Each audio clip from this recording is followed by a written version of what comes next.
घी पिया और आपका बेबी जल्दी से स्लिप होके बाहर आ गया। 9th मंथ में आप रिलेशन भी रख सकते हो। ये जब आपको पेन आ रहा है को तभी पुश करना है, ऐसा नहीं करना। नॉर्मल डिलीवरी में दर्द होता है। आपका सर्विक्स एक फ्लावर है वो जो धीरे धीरे ओपन हो रहा है। डॉक्टर हमेशा आपका सर्विक्स डायलेट होने के लिए वो भी 10 सेंटीमीटर का वेट करता है। आज मैं बहुत ही इंपॉर्टेंट टॉपिक पे बात करूंगी कि आखिर क्यों सी सेक्शन का रेशो ज्यादा बढ़ रहा है as compare to normal delivery, और वो भी इंडिया में। और ये मैं नहीं कह रही, ये डेटा कहता है। एज पर NFHS जो है नेशनल फैमिली हेल्थ सर्वे, वो कहता है इसका रेशो 10% to 15% होना चाहिए, बट ये बढ़ के 21.5% हो गया है। एंड डेवलप्ड स्टेट में जैसे कि केरला, वहां पे तो इसका रेशो 50% हो गया है।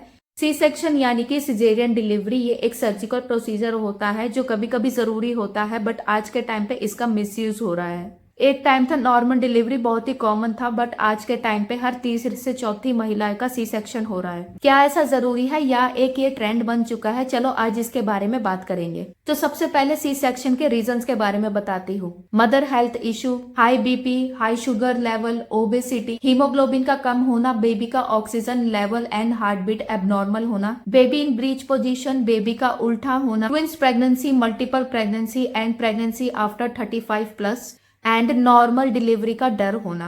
यहाँ पे तो मैंने बात कर ली है सी सेक्शन के फैक्टर्स के बारे में जिनकी वजह से इनका रेशो इंक्रीज हो रहा है। तो अब मैं बात करती हूँ उन सॉल्यूशंस के बारे में, अगर जिनको हम अपनी लाइफस्टाइल में अपना ले अपनी प्रेगनेंसी के दौरान, तो हमारे नॉर्मल डिलीवरी के चांसेस बढ़ सकते हैं। तो मैं आज आप लोगों को उन इंस्ट्रक्शंस के बारे में बताऊंगी जो मेरे डॉक्टर ने एंड मेरी योगा इंस्ट्रक्टर ने मुझे बताया था, एंड मैंने एज इट इज उसे फॉलो करा था, जिसे आप अपनी प्रेगनेंसी में भी फॉलो कर सकते हैं as per your doctor advice. तो बने रहिए इस वीडियो में मेरे साथ। तो सबसे पहले मैं आप लोगों के साथ शेयर करती हूँ प्रेगनेंसी के फर्स्ट मंथ से लेके 8 मंथ तक मैंने क्या क्या करा था। प्रेगनेंसी का जो फर्स्ट ट्राइमेस्टर होता है, जो होता है 1 month, 2nd month and 3rd month, उसमें योगा अवॉइड ही करनी चाहिए क्योंकि वो बहुत ही सेंसिटिव पीरियड होता है। उसके अंदर मिसकैरेज के चांसेस ज्यादा होते हैं, तो इस पीरियड में योगा अवॉइड ही करनी चाहिए। योगा के अलावा मैंने ब्रीदिंग एक्सरसाइज करी थी। ब्रीदिंग एक्सरसाइज बहुत हेल्पफुल होती है।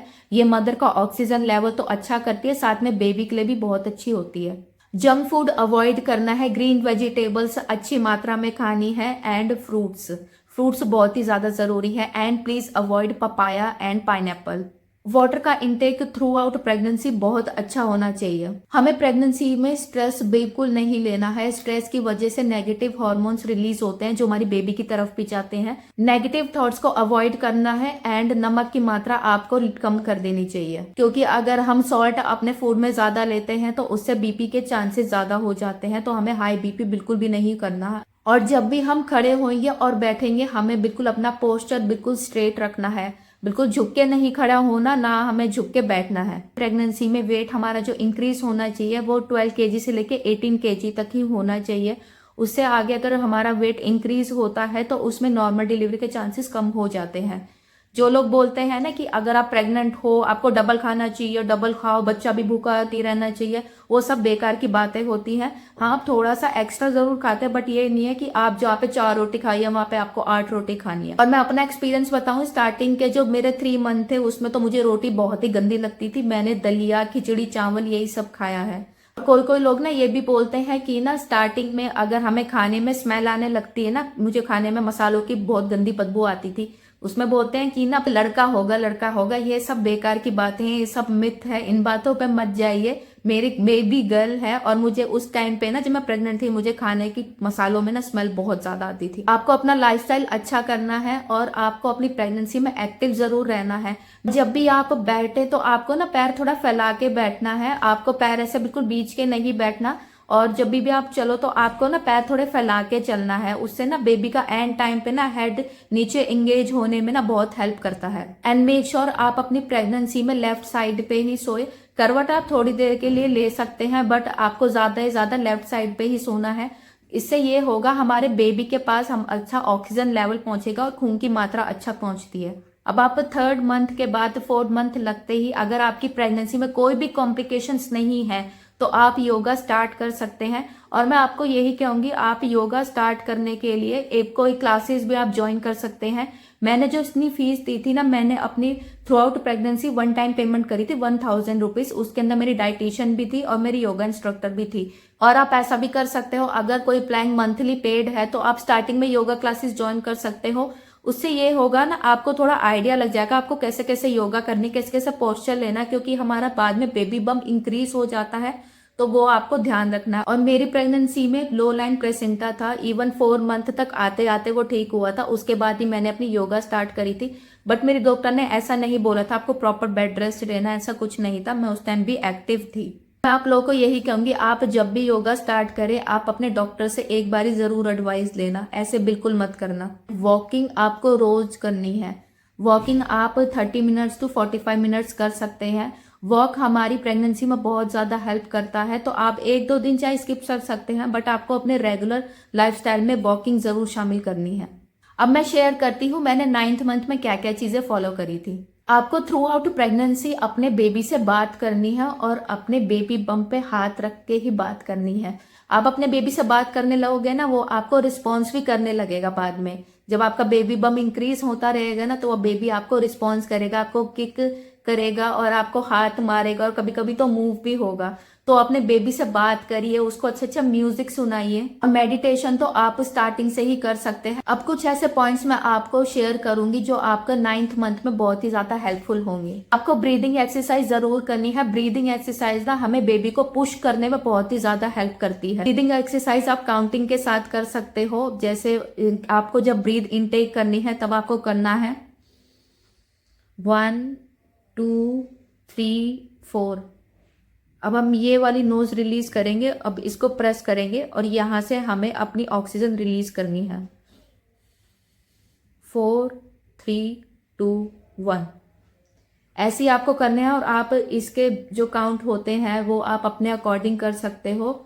मेरे को जितना कंफर्टेबल लगता था मैं उतने ही करती थी, या तो उसको 7 टाइम्स करती थी या तो 8 टाइम्स। आप स्टार्टिंग से ब्रीदिंग एक्सरसाइज की प्रैक्टिस करना स्टार्ट कर दोगे ना, तो एंड तक जाके तो वो तो बहुत इंक्रीज हो जाएगी। 9 मंथ में आप हिंदी टॉयलेट यूज करना इस्तेमाल कर देना। अगर हिंदी टॉयलेट नहीं है तो आप अपना यूरिन पास करने के लिए आप जमीन पे बैठ के भी कर सकते हो, वो बहुत ही अच्छी एक्सरसाइज होती है। एंड अगर आप पोछा वगैरह नहीं लगाते बैठ के तो आप डक वॉक कर सकते हो। अगर आप पोछा लगा पाओ तो वो तो बेस्ट ही है, उसकी जगह आप डक वॉक अवॉइड कर सकते हो।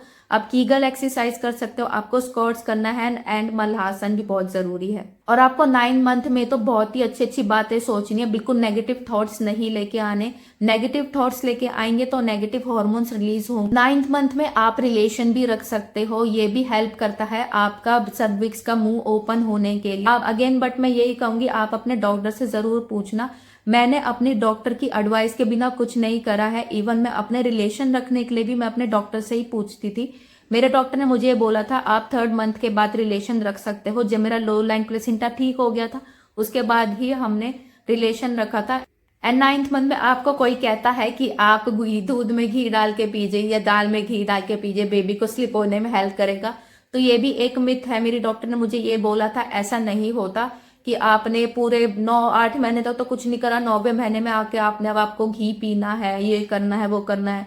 ऐसा नहीं होता कि उस टाइम पे मतलब जल्दी से डायलेशन हो जाएगी, हमारा सर्विक्स डायलेट हो जाएगा जल्दी से और बेबी जल्दी से बाहर आ जाएगा। ऐसा बिल्कुल भी नहीं होता। आपको स्टार्टिंग से ही एक्टिव रहना है। और ऐसा कुछ नहीं है कि आप घी नहीं ले सकते, घी आप ले सकते हैं, बट ऐसा नहीं होगा कि हाँ आपने घी पिया और आपका बेबी जल्दी से स्लिप होके बाहर आ गया। सेम मेरे को वर्ड्स था, मेरी योगा इंस्ट्रक्टर ने ही बोले थे, बेबी स्लिप होके कभी बाहर नहीं आता, मेहनत आपको ही करनी है। घी हमें एनर्जी प्रोवाइड कर सकता है हमारे शरीर में, बट ऐसा कुछ नहीं है कि बेबी हमारा स्लिप होके जल्दी से बाहर आ जाएगा। डॉक्टर भी ना, जैसे हमारी ड्यू डेट पास आती है तब डॉक्टर हमारा इंटरनली चेकअप करता है, उससे भी हमारे पेन आने में ना बहुत हेल्प मिलती है। नॉर्मल डिलीवरी के लिए सबसे ज्यादा इंपॉर्टेंट होता है हमारी थाई मसल्स को स्ट्रांग होना। हमारी थाई मसल्स अगर स्ट्रांग होगी तो हम बेबी को पुश कर पाएंगे। तो हमें स्टार्टिंग से ही अपनी थाई मसल्स की जो एक्सरसाइज है वो हमें करनी है, वो कि 9 मंथ में हमारी जो भी मसल्स होते हैं ना, वो सबसे ज्यादा प्रेशर हमारी थाई मसल्स पे ही होता है बेबी को पुश करने के लिए।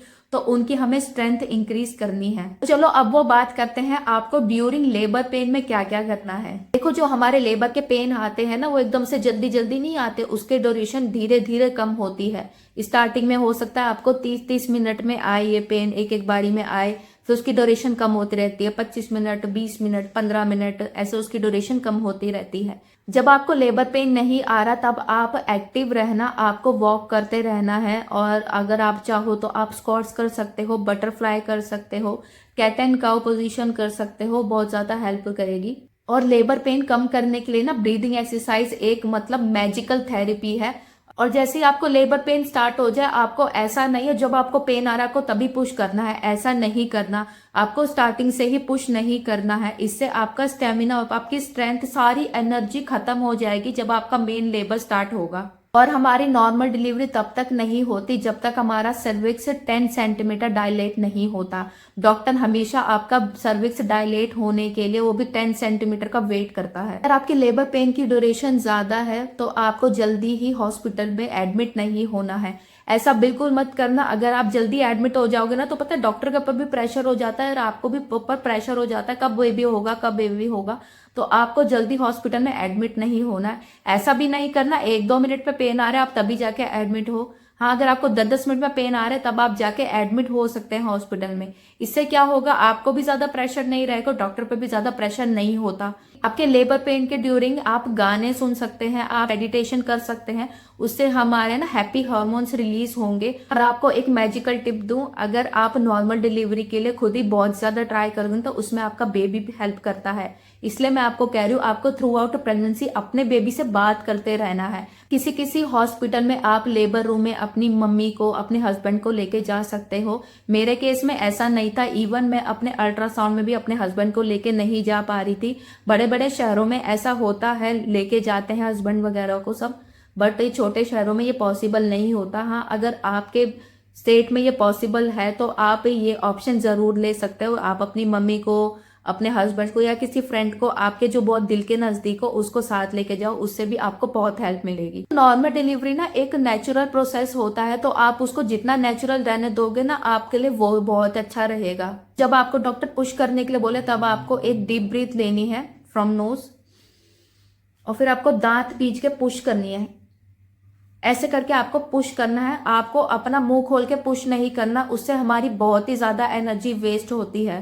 नॉर्मल डिलीवरी का बेड होता है ना, वहां पे आपके हाथों को होल्ड करने के लिए ना वहां पे स्टैंड लगे रहते हैं, आप ना उसको पकड़ के ही आपको पुश करना। और जब आपको डॉक्टर पुश करने के लिए बोले ना तो आपको ये सोचना है कि आपका सर्विक्स एक फ्लावर है वो जो धीरे धीरे ओपन हो रहा है। ये एक अवेयरनेस वीडियो है फॉर नॉर्मल डिलीवरी। जो लोग आप लोगों को डराते हैं नॉर्मल डिलीवरी में दर्द होता है, ऐसा होता है, तो आपको ये सब बिल्कुल नहीं सोचना है। इवन मैं नहीं, ये डॉक्टर्स बोलते हैं कि आपको हो सके तो आपको नॉर्मल डिलीवरी करवाना चाहिए अगर आपकी प्रेगनेंसी में कोई भी कॉम्प्लिकेशंस नहीं होते, क्योंकि सी सेक्शन के देखो थोड़े थोड़े तो नुकसान होते ही हैं और वो नुकसान से हम लोगों को बचना है। तो ये एक अवेयरनेस वीडियो है। और नॉर्मल डिलीवरी के लिए ना सबसे ज्यादा जरूरी होता है सर्विक्स का डायलेट होना। सर्विक्स का डायलेट अगर हो जाता है ना इजीली, तो आपकी डिलीवरी बहुत ही ईजी हो जाती है। हमें सी सेक्शन का रेशो इंक्रीज नहीं करना, डिक्रीज करना है। एंड हमें अपने लाइफस्टाइल में अच्छी अच्छी चीजें लेके आनी, क्योंकि हमें आगे जाके अपनी हेल्थ में कोई रिस्क नहीं चाहिए। होप ये आप लोगों को वीडियो बहुत ही अच्छा लगा होगा। तो चलो फिर मिलते हैं मेरी नेक्स्ट वीडियो में, तब तक के लिए आप अपना और अपनी बेबी का ध्यान रखिए। बाय।